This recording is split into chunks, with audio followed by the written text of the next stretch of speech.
Welcome back. Good to have you along. As always, this is Ozarks Tonight. I'm David Oliver, joined once again by Dr. Shahar Taber with Mercy. He's the lead physician, the Mercy Specialty Council for Eye Care here in Springfield and also around our region. Good to see you again, Dr. Taber. It's great to be back. Thank you for having me. I'm glad you're here. As you know, in January and February, we actually kicked off a series of segments here on Ozarks Tonight regarding eye health, because the American Academy of Ophthalmology has designated 2020 with a different eye health topic every single month. We've already done January and February. Those are on our website, ozarksfirst.com. The March topic is workplace eye awareness. Workplace eye awareness. So when we talk about workplace eye awareness, what are some things we should put at the forefront out there? I'm glad to be able to talk about this, because when you look at the statistics of this, every second, 43 eye injuries occur in the workplace. Oh, wow. Isn't it amazing? 750,000 a year, okay. 2,000 a day, however you want to divide it, it happens. Sure. And we have something that we think almost always, not 100%, but almost always can be prevented with something pretty simple. So we have injuries, and we think that they happen in manufacturing, which they do, and in construction, which they do, but they also happen in common places, office, healthcare, other places where things are you don't think of an eye injury. So it's important for us to talk about this, because it's going to affect us. Most of the time, it's 2 or 3 days that people are out of work from this. It takes a significant amount of income from the worker and from the job. As well as some of these patients end up, about 10% or so, end up with permanent damage. So if we can talk today about prevention of eye injuries in the workplace, we probably could help our community. You know, in fact, the American Academy of Ophthalmology says that at least 25,000 Americans of those you mentioned who are injured go to the ER for their injury every year. So they actually seek treatment. So what are some things we can do? Because I know a lot of us have different jobs and we use our eyes in different ways. I know I use mine probably quite a bit differently than you would use yours. But what can we do?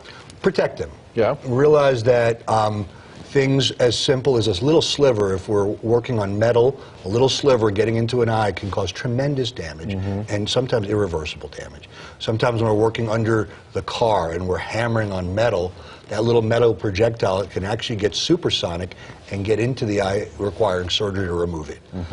Chemicals, so if you think of certain places, you know, getting your nail technicians, a lot of those fumes that come out, paints, all those things, if you don't ventilate the area right. Chemical spills, getting liquids in the eyes, getting metallic things in the eyes, rubbing your eyes after you have something on your eyes. We tend to rub our eyes, especially this is allergy season now. So these are things that we don't think of and can cause a chemical injury and a thermal injury, or a mechanical injury causing even requiring surgical intervention. Let me ask you about another topic that I think is applicable to a lot of people. I know it is to me. People who work in a place, let's say, and I love working at Color 10, I'm not complaining about Color 10, but you work in a room where there's maybe no outside light, and you work under fluorescent light, and you sit in front of a computer screen every day. That creates some strain on your eyes that maybe you don't think about. Is there any way that we can kind of alleviate some of that, or maybe help ourselves? I know I use a lot of eye drops, and that's probably a bad thing. Well, the proper eye drops used appropriately, the ones that are designed for dry eye, not just to get rid of the red, but really to treat a dry eye. And visits with your ophthalmologist or optometrist would be important to determine that. But also, setting where the computer screens are, so we're not looking up at it, so most of my eye is open versus looking down where my eyelids are protecting me. Blinking, which is something that we don't do. If you and I look at each other, we could probably stare for a while, meanwhile our eyes are dry. Sure. That is, in working on our computers, reading, talking on a telephone, is where our blink rate has been shown to decrease by half or more. And then do it all day long, that eye dries out, light sensitivity gets worse. And obviously, the other side of it is, you're right, we need to be outdoors more. We need to spend time away from those screens and just enjoy the outdoors. There is something about violet light, which we have ultraviolet protection in our windows and everything, but the idea of violet light seems to be very important in the growth of an eye. Some people I understand too are buying these glasses now that aren't even, you know, to help them see, but they're designed with a special tint.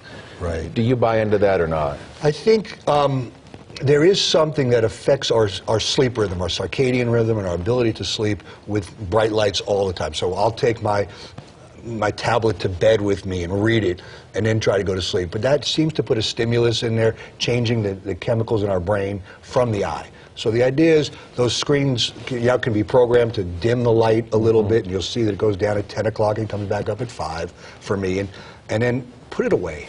And put it away, turn the TV down, read a book, meditate, just close your eyes a little bit, and you're going to be better. Sure. As to specific glasses, it's a conversation. Some people will benefit from it, and it really requires talking with your optometrist or ophthalmologist to say, here's my stresses.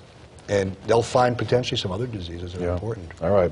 Well, Dr. Tauber, who is the lead physician for Mercy Specialties Council of Eye Care, we appreciate you coming in as always. If you'd like more information about workplace eye safety, according to the American Academy of Ophthalmology, or what Dr. Tauber has said here, you can visit aao.org, or you can learn more about Dr. Tauber and what they offer at Mercy at mercy.net. We'll see you next month for April. Can I leave you one thing? Just yeah. That'd be okay? Yeah. When you're working and you see a coworker and their safety glasses are on their head, protecting their head, stop them and do them the biggest favor in the world and say, put your safety glasses on. Right. So we can all be proactive. We can be proactive. We can help our fellow people. And those people who own businesses, be leaders. Wear your safety glasses. Yeah, that's a great piece of final advice to leave you with. Dr. Tauber, we'll see you in April for Sports Eye Safety Month. That'll be fun. With spring training right now, we should be excited. Yeah, we'll see you then. All right. We'll have more Ozarks Tonight after this quick break.